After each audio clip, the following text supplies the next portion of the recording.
Bem, agora, irmão, tivemos também alguma fala de algumas pessoas que falam contra a vacina, que está sendo vacinada a população, alguns na primeira dose, outros já passou pela segunda até, e o senhor dará ao caro irmão Luiz, ancião ali de Belo Horizonte, fazer essa explicação que o senhor já lhe deu em algum lugar com muita clareza. E em seguida aguardaremos a palavra de Deus. Tem que cantar o hino agora? Não? Deixa o hino. Não canta bastante. Né, Paulinho? Dá para deixar, Paulinho? O Paulinho aqui.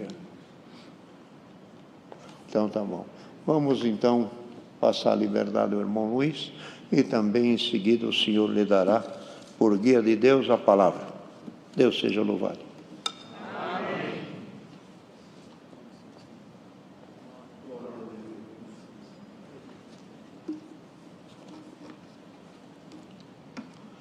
Deus seja louvado, irmãos. Amém.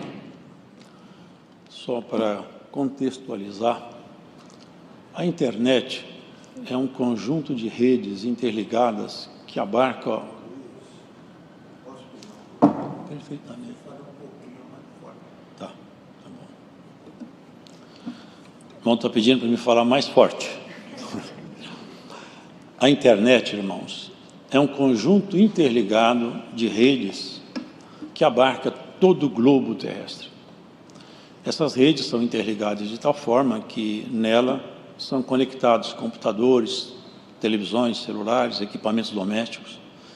Enfim, esse ambiente aí, esse espaço, que ele é interligado por fibra ótica, transmissões de rádio, aí acontecem, então, os chamados espaços virtuais. Temos aí essas redes sociais tão bem conhecidas. Temos de tudo. Formação acadêmica de terceiro grau, curso superior, pós-graduação, artes, línguas, tem tudo aí. É um mundo virtual. Acontece que nesse mundo virtual, quem alimenta, quem informa nesse mundo, também é um leque enorme. Existem informantes de alta qualificação. Pessoas que falam, têm propriedade, têm história, têm conhecimento, têm background. Existem informantes nessa rede que são pessoas que nem sabem o que falam. Outros apenas, eles criam uma teoria de conspiração e tratam certas informações como se fossem verdades científicas e não são. Outros informam certas supostas verdades doutrinárias, que também não são verdades doutrinárias. Qual que é o problema? Eu preciso saber qual é a fonte informante, da onde vem a informação.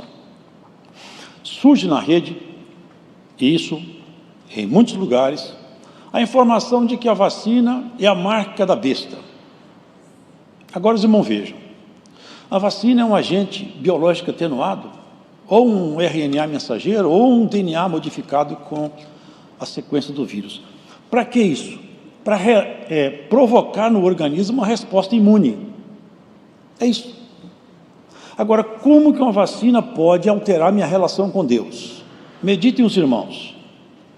Aonde está fundamentado, aonde se fundamenta essa afirmação de que vacina é a marca da besta? Não tem base científica, não tem base doutrinária. A besta, a marca dela, pressupõe uma adoração. Como uma vacina pode marcar meu espírito? A vacina... mas não deu tempo de testar a vacina. Foi 1 ano. Essa é outra história. As vacinas realmente saíram num tempo recorde, mas não tem nada a ver com marca de besta. Não tem nada que ver com um agente das trevas agindo, como querem fazer passar. São pessoas que criam confusão, desconstroem informação e não ajudam ninguém. O que é lamentável é que muitos irmãos passam a ecoar essas informações, repetem o que ouvem, e uma mentira começa a ter cara de verdade. Irmãos, a vacina não pode controlar minha mente. A vacina não pode ser marca da besta, porque para eu ser marcado com a marca da besta, eu tenho que adorar a besta. Agora, como que eu vou adorar a besta sendo vacinado? Nós somos vacinados desde criança. Existe vacina para rubéola, vacina para sarampo, não é? Tudo isso aí desde que nós somos criança. Dizem eles, os agentes da teoria da conspiração. Eles estão usando essa vacina para controlar o povo, vai matar a população. Todos os médicos do planeta tomaram a vacina. Os cientistas do laboratório, a equipe de cientistas do mundo inteiro estão tomando vacina. Só tem uns iluminados na internet que sabem tudo. Toda a equipe de cientistas do planeta Terra está equivocada e todos os cristãos estão enganados. Só tem um grupo de iluminados que dá e passa informação contrabandeada na rede. E o que é lamentável é que alguns dos nossos irmãos acreditam nisso. Vamos refutar aquilo que não tem base doutrinária e aquilo que não tem base científica, irmãos. Se fosse o mal como propagado, vocês acham que os médicos, os cientistas médicos, os biólogos, os agentes de saúde tomariam? Eles tomaram até primeiro. Porque, obviamente, essa questão, na época, não me lembro se era varíola, eu me lembro que eu já li. No passado surgiu uma teoria de conspiração também com uma dessas vacinas. Porque tem pessoas que têm prazer de criar um desconforto social, desinformar. Vocês podem ver, a mídia, quando você lê alguma coisa, procure saber qual é a fonte. Porque ali todo mundo põe o que pensa e o que quer. Mas a fonte vai me dar qual a credibilidade da informação. Então, o alerta é este, irmãos. Não se deixem levar por informações sem base científica e completamente desfocada da doutrina de Cristo. Certo, irmãos? Resumidamente é isso. Deus seja louvado. Amém.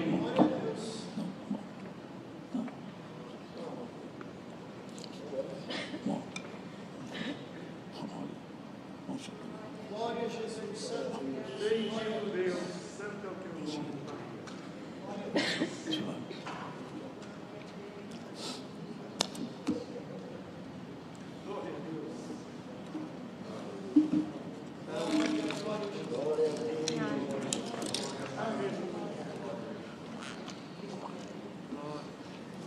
Não, Cláudio.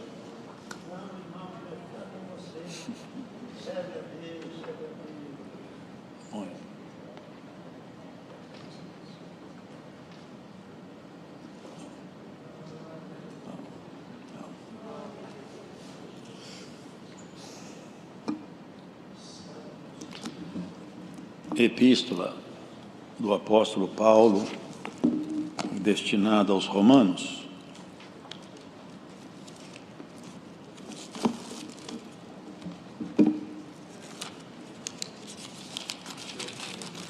no capítulo de número 5 da Epístola do apóstolo Paulo aos Romanos, a justificação pela fé e paz com Deus.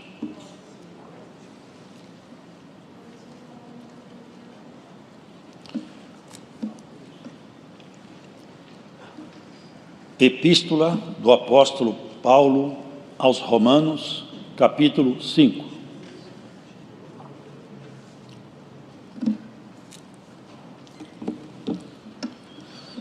Sendo, pois, justificados pela fé, temos paz com Deus por nosso Senhor Jesus Cristo, pelo qual também temos entrada pela fé esta graça, na qual estamos firmes e nos gloriamos na esperança da glória de Deus. E não somente isto, mas também nos gloriamos nas tribulações, sabendo que a tribulação produz a paciência. E a paciência a esperança, a paciência a experiência, e a experiência a esperança. E a esperança não traz confusão, porquanto o amor de Deus está derramado em nossos corações pelo Espírito Santo que nos foi dado.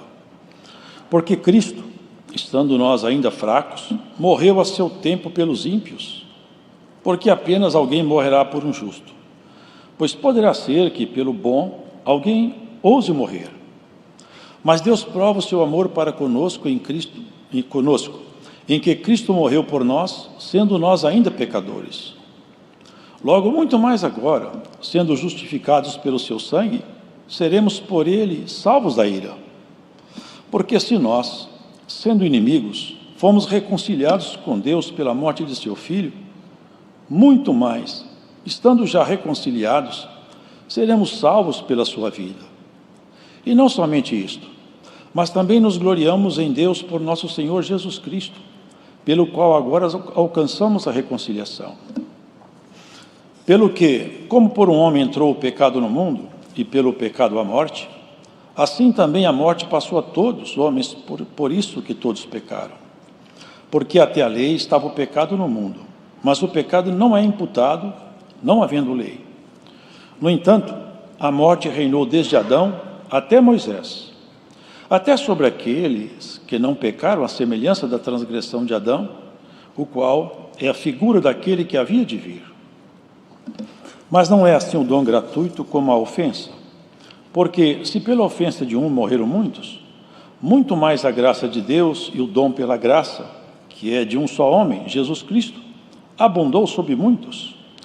E não foi assim o dom como a ofensa, por um só que pecou, porque o juízo veio de uma só ofensa, na verdade, para a condenação, mas o dom gratuito veio de muitas ofensas para a justificação.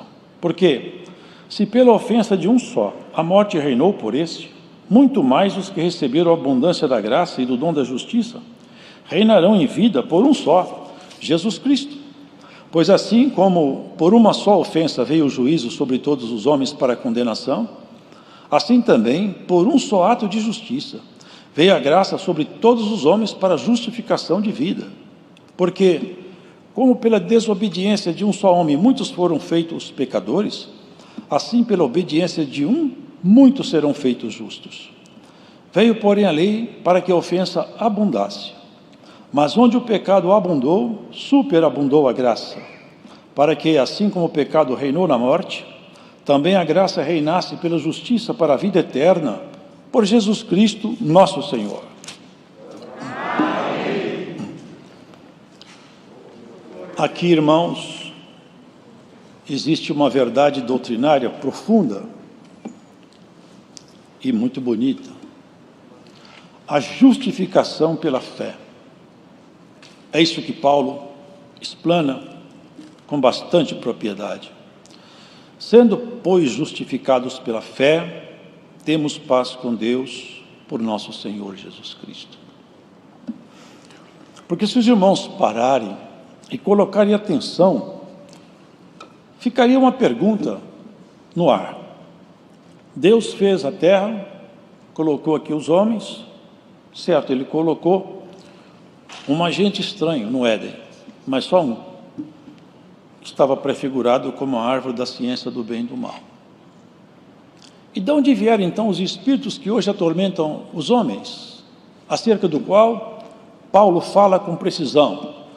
Os espíritos dos ares, potestades, quer dizer, exércitos que andam na atmosfera terrestre e andam por todo o planeta, atormentando, fazendo com que as pessoas se sintam mal. O Senhor Jesus, algumas vezes, expeliu esses espíritos, os quais bradavam e confessavam a sua divindade. Como começou isso?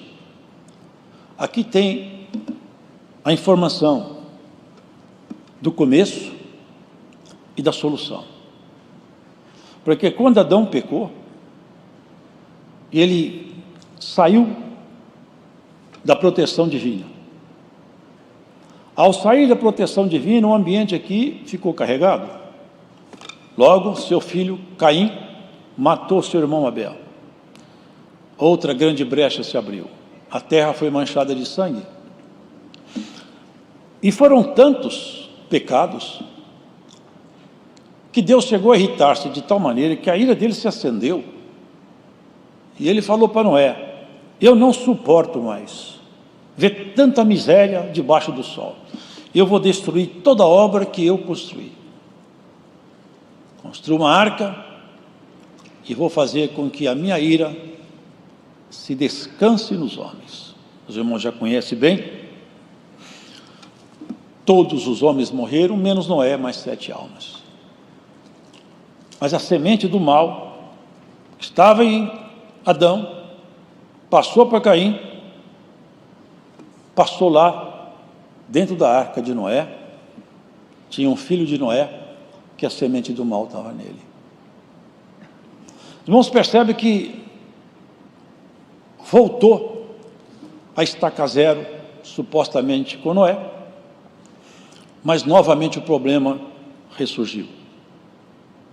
E a questão é essa: quando o homem pratica pecado, ele pode até não concordar, ele pode até não conhecer isso, mas ele aos poucos vai se fazendo prisioneiro da morte. Quando o homem peca, ele está negociando com a própria morte. O pecado é o salário dele, é a morte. Quando as pessoas vão pecando, sabe o que está sendo feito ali? Leiam depois Apocalipse. A alma dele está em negócio, e o corpo também. Lá no Apocalipse fala assim: ai daquela grande cidade, porque ela caiu. Os mercadores da terra lamentam sobre essa grande cidade, que mercadejava mercadorias de ouro, de prata, cinnamon, mirra. E lá na frente fala assim: e mercadorias, e fala, e corpos de homens, e almas. Essa grande cidade, chamada espiritualmente Babilônia, que é sistema mundial sobre o qual reinam os espíritos dos ares. Aqui, a prática do pecado é algo tenebroso demais e que, lamentavelmente, as pessoas não percebem o que se passa. Paulo, numa das cartas, não me lembro qual, ele fala assim: fomos vendidos sob o pecado. Porque na medida que a pessoa peca e não se arrepende, e não muda seus hábitos, e não retrata-se com Deus, a força das trevas vai adquirir autoridade sobre aquela pessoa, até o ponto que ela se carrega de tanta iniquidade, que se ela morrer e tombar naquele jeito, ela não se levanta do lado do Senhor. Por quê? Porque a sua alma foi negociada. O preço do pecado é a morte. O preço da obediência é a justiça da palavra. Os irmãos entendem isso? Qual que é o grande problema do pecado? O grande problema do pecado é que a pessoa vai aos poucos se afastando. Sabe o que significa pecar? Pecar quer dizer, na acepção da palavra, errar o alvo. O alvo do homem é Deus, para onde nós devemos preferentemente caminhar. Quando a pessoa começa a se dar a prática do pecado, ela erra o alvo, e ela cumpre nela o que está escrito que o Senhor Jesus falou: porfiai, ou seja, lute, insista, para entrar pela porta estreita e pelo caminho apertado, porque, olha, a porta que leva aos abismos é muito larga, e a estrada é bem larga, mas para entrar no céu, a estrada é apertada, e a porta é estreita, e poucos passam por ela. Os irmãos compreendem? Por que Cristo veio aqui? Nos resgatar. Sabe o que é resgatar? É tirar alguém de uma cadeia, de uma prisão, ou de uma sentença. Nós estávamos todos destinados ao matadouro espiritual. Paulo faz essa confissão: todos pecaram, todos juntamente se fizeram inúteis, não há nenhum sequer, nenhum homem que fosse achado nele a integridade tal que ele pudesse ser uma trombeta viva, imaculada, e acordar os povos. Os profetas eram santos, mas não acordavam os povos. A lei era boa, e a lei trouxe um problema, porque a lei descobriu diante dos homens a gravidade do pecado. Deus abomina o pecado. Ele não abomina o pecador, mas o pecado ele abomina. E ele quer que todo homem tenha horror ao pecado.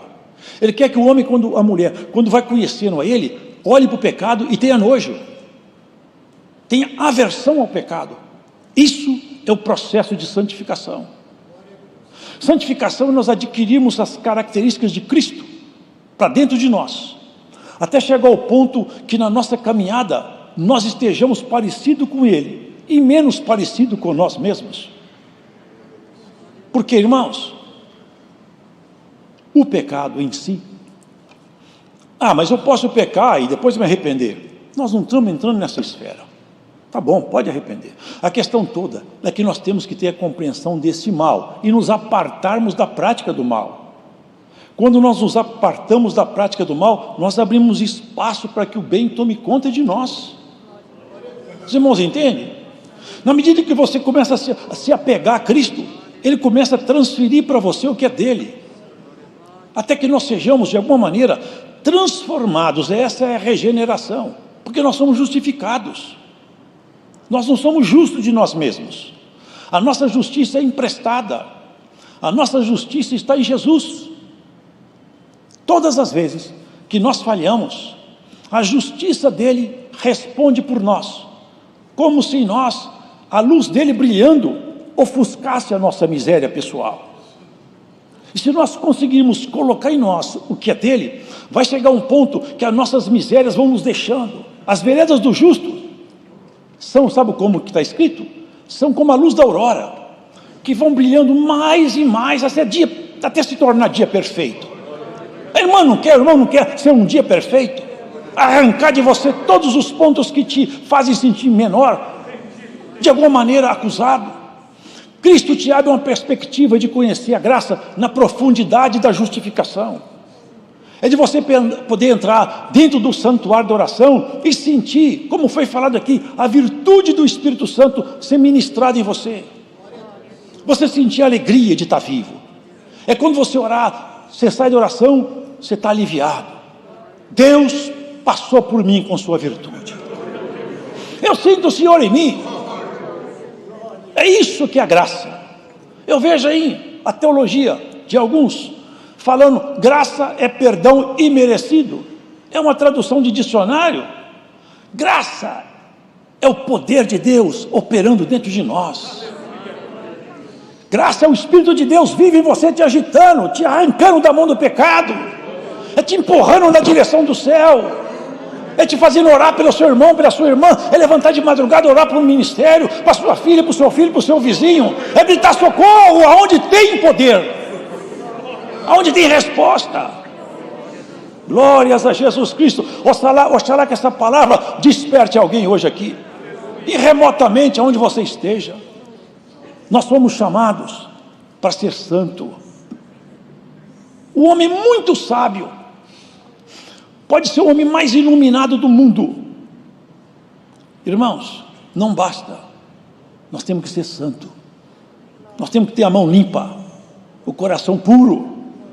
Foi para isso que Cristo morreu, para te transformar. Quantas vezes você não sabe? Quantas vezes o inimigo ficou envergonhado, o Senhor esfregou o seu testemunho na cara dele, passou tudo isso e continua gostando de mim, porque ele gosta de mim, ela gosta de mim. Somos até objeto de disputa. Sabia que Jó foi objeto de disputa? Ele nem sabia. A graça do Senhor Jesus, é o que Paulo fala. Eu sou menor de todos os apóstolos, eu não sou digno nem de ser chamado apóstolo. Era Paulo falando de si mesmo, um reconhecimento no espelho da sua consciência. Mas também ele era um homem franco e honesto. Contudo, eu quero falar uma coisa para vocês. Trabalhei mais do que todos esses apóstolos aí. Mas não fui eu não, foi a graça de Deus que está comigo. Porque ela não foi vã, ela deu fruto. Glórias ao Senhor Jesus Cristo. A graça de Cristo tem que dar fruto em nós, transformar nosso ser, mudar nossa essência, mudar nossa natureza, o jeito de falar. O crente transformado, até o jeito de ele falar, você fala, esse homem é crente. Você pode ver, o jeito de falar nosso denuncia quem nós somos. Pedro andou um bocado com Jesus Cristo, quando ele começou a falar lá, é só para a gente ter uma ideia, vamos supor que fosse hoje, né? Ô, irmão, vamos lá, se Deus preparar, eu vou. Você aceita, Deus que abençoe. Ah, isso é crente. É crente. Pedro começou a conversar, você fala igual aqueles discípulos de Jesus, você é crente também. A fala dele começou a denunciar. Não foi o sotaque, não foi o sotaque, ele aprendeu a falar como Jesus. Você não quer aprender a falar como Jesus? Aprender a sentir como Jesus? A reagir como Jesus reagiu? Mudo como um cordeiro diante do tosqueador. Ele podia derrubar o céu inteiro sobre a terra, ele podia explodir os planetas, ele não abriu a boca, abaixou a cabeça. Herodes nem sabe como era a voz de Jesus. A tua causa Cristo responderá por você. Ninguém te amarrará no inferno quando Cristo te deu carta de soltura. Eu sinto o Espírito de Deus me trazer aqui. Pode crer nisso, ó irmão, irmã. Cristo te deu alvará de soltura. O inferno não te amarrará. Somos justificados. Ah, mas você é fraco. Sou fraco, mas Jesus me justifica. Mas eu gosto de Deus. Você não conhece aquilo ali, você conhece muito pouco, mas conheço Jesus. Eu sei quem é Jesus na minha vida. Tem gente que não sabe quase nada, mas sabe como que entra lá no santuário do Senhor. Um crente, quando ele ora, lá no céu, sabia isso, irmão? Lá no céu o Senhor fala com os, vem cá, olha aqui embaixo. Olha como é que ele fala comigo. Olha como é que ela fala comigo. Eu tenho que atender, não tem jeito não. Mexe com minhas entranhas. Aleluia, irmão. Tem crente que mexe com Deus, no seu jeito simples, mas sincero, porque sinceridade tem peso de ouro. Cristo te justifica. Ele nos justifica todos os dias. Foge do pecado. Perdoa falar assim tão abertamente, mas é tempo de nós conversar. Irmão, tem gente que fala pecado, você não adultero. Pecado não é adultério só não. Não. Tudo que ferir sua consciência é pecado. E quanto mais você se limpar disso, tanto melhor vai ser a sua aceitação perante o Senhor. Não tem coisa mais linda do que um homem ou mulher. Eu penso isso aí. Para mim eu desejo isso. Quando o Senhor fala, seu tempo acabou. Eu falo assim, eu estou pronto, vamos embora. Eu não estou com pendência para trás. Sou fraco, mas não deixei pendência. Vamos embora para casa. Que isso aqui não é nossa casa não. Vamos para a nossa casa. Ô irmão, ô irmã, o Senhor passou tanta angústia por nós. A gente não é capaz de passar quase nada. Eu já vi irmão falar, desse jeito eu largo a graça.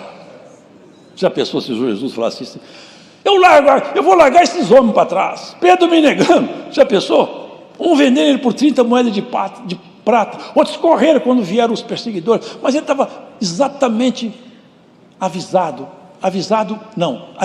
porque ele já sabia de tudo, avisou os discípulos, estava lá em Zacarias, ó espada, levanta-te contra o meu pastor, e as ovelhas vão fugir. As ovelhas fugiram, mas o pastor não fugiu. O que vocês estão procurando? Jesus Nazareno, sou eu. Caiu todo mundo no chão. Todo mundo caiu no chão. Os valentes, os homens com porrete, com espada. Vocês vieram caçar o quê? Uma onça? Um dragão? Eu todo dia ensinei nas praças. Vocês vieram de noite porque essa é a vossa hora. Caiu todo mundo no chão. Vocês procuram aqui, Jesus sou eu. Deixa meus companheiros embora. Quando Satanás te procurar, Jesus fala, eu estou no lugar dele aqui. Guarda isso aí, viu, irmão? Todas as vezes que o inimigo te procurar, vai encontrar com o teu Senhor e vai cair ao chão. Deus seja louvado.